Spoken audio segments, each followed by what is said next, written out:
যুবক ভাই, বিয়ে করো চামড়া দেখে নয়, গুণ দেখে, দিনদারিতা দেখে বিয়ে করবা।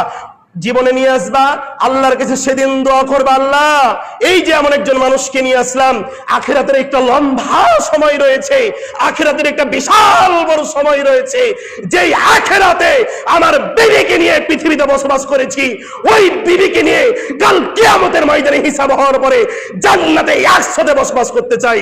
এটা করা যাবে না? নিয়ত কি করতে পারবেন না? নিয়ত করলে কি গুনাহ হবে? রাসূলুল্লাহ সাল্লাল্লাহু আলাইহি সাল্লাম বলছেন, নিয়ত যদি করে, যদি ভালো কাজ নাও করতে পারে, আল্লাহ তার জীবনে নেকিগুলো লিখে দিবে। সুবহানাল্লাহ। নেকি করতে, এই যুবক ভাই, নিয়ত করতে কি কোনো সমস্যা আছে?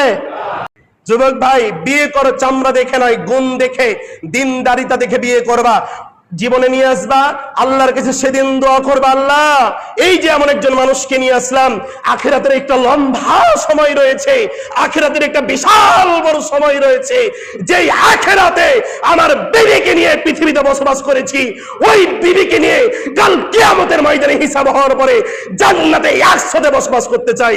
এটা করা যাবে না? নিয়ত কি করতে পারবেন না? নিয়ত করলে কি গুনাহ হবে? রাসূলুল্লাহ সাল্লাল্লাহু আলাইহি সাল্লাম বলছেন, নিয়ত যদি করে, যদি ভালো কাজ নাও করতে পারে, আল্লাহ তার জীবনে নেকিগুলো লিখে দিবে। সুবহানাল্লাহ। নেকি করতে, এই যুবক ভাই, নিয়ত করতে কি কোনো সমস্যা আছে?